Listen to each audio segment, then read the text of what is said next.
Linkagem, Bio 1, capítulo 9. Ligação gênica, linkagem. Os cromossomos autossomos existem nos seres humanos, por exemplo, têm centenas ou milhares de genes cada. Os genes se segregam independentemente quando localizados em pares diferentes de cromossomos homólogos. Esse fenômeno é conhecido como segunda lei de Mendel. Quando os genes estão em um mesmo cromossomo, tendem a ser herdados juntos na meiose durante a formação do gameta e são chamados de genes ligados, configurando um fenômeno chamado de ligação gênica ou linkagem. Linkagem, como nós podemos ver na imagem, nós temos os nossos genes no mesmo cromossomo.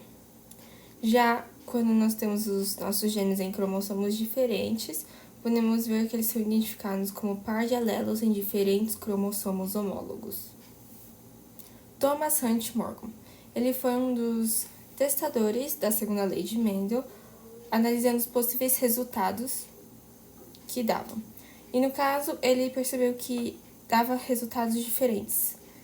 Ele usou como modelo experimental a Drosophila melanogaster, que é a mosca da fruta. Analisou a cor do corpo e o tamanho das asas. A fêmea possui corpo cinza e asa longa, que é o padrão normal, e o macho corpo preto e asa curta. O alelo dominante é o Pzão, que representa o corpo cinza, e Vzão, que representa as asas normais. E o alelo recessivo é o Pzinho, corpo preto, e Vzinho, que representa asa curta. Bom, na geração F1, ele reparou que é compatível à segunda lei de Mendel, que deu duplo heterozigoto, mas no cruzamento teste, das fêmeas do F1 com o macho duplo recessivo, ele percebeu que deu 4 fenótipos diferentes em proporções distintas da segunda lei de Mendel. 4 tipos de gameta: Pzão, Vzão, Pzinho, Vzinho, que ocorrem com maior frequência, de 41% cada, e Pzão, Vzinho e Pzinho, Vzão, que ocorrem com menor frequência, de 9% cada. Permutação cromossômica. Morgan sugeriu que a recombinação por permutação durante a formação dos gametas era responsável pela proporção observada de características.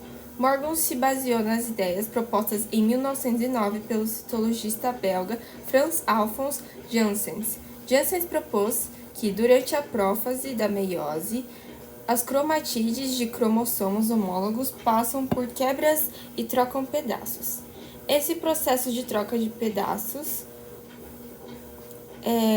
entre cromossomos homólogos resulta em cromatídeos recombinantes. Esse fenômeno é conhecido como permutação cromossômica ou crossing over. Bom, na imagem a seguir, podemos observar esse processo, no qual na mosca Drosophila melanogaster, com o genótipo Pzão, Vzão ou Pzinho, Vzinho, os genes para a cor do corpo e formato das asas estão no mesmo cromossomo, em ligação gênica. Durante a meiose, pode ocorrer uma troca de pedaços entre esses genes, chamada permutação, na prófase 1. Essa permutação resulta na formação de gametas recombinantes, novas recombinações, e gametas não recombinantes, os parentais. A permutação durante a meiose aumenta a variabilidade genética dos gametas para genes que estão no mesmo par de cromossomos homólogos.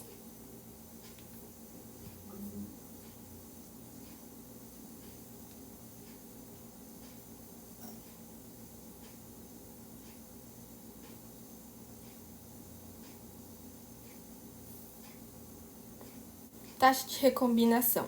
Gametas recombinantes têm combinações alélicas diferentes da célula original. Já os gametas parentais, que são mais comuns, têm combinações alélicas iguais às da célula original.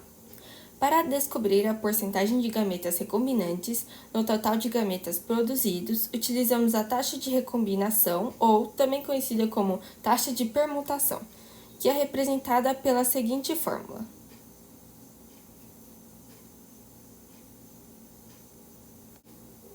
Arranjos. No arranjo cis, os alelos dominantes dos dois genes estão localizados em um dos cromossomos homólogos e os dois alelos recessivos se localizam no outro, representados da seguinte forma: azão, bezão, azinho, bezinho. No arranjo trans, em um dos cromossomos do par de homólogos, há um alelo dominante de um dos genes e um alelo recessivo do outro gene, sendo o inverso observado no outro cromossomo do par de homólogos. Esses indivíduos podem ser representados assim: azão, bezinho e azinho, bezão. Azinho, bezão. Mapas gênicos. A taxa de recombinação entre dois genes de um mesmo cromossomo indica a distância entre eles. Assim, se considerarmos mais de dois genes de um mesmo cromossomo e analisarmos as taxas entre os pares, podemos ter informações sobre a localização relativa desses genes no cromossomo. Ou seja, pode-se construir um mapa cromossômico ou mapa gênico. Observando a representação do exemplo a seguir, temos: os genes A, B e C estão no mesmo cromossomo. A taxa de recombinação é 20% entre A e B, e 15% entre A e C, e 5% entre B e C. A maior distância é entre A e B, então C está entre eles. A taxa de recombinação que indica C está mais próxima de B. Assim, a ordem dos genes é A, C e B. Mapeamento cromossômico na atualidade. Ele é usado para a identificação de genes relacionados a doenças e outras características, na características de interesse de plantas ou animais usados na agricultura e práticas de conservação de biodiversidade. E é isso!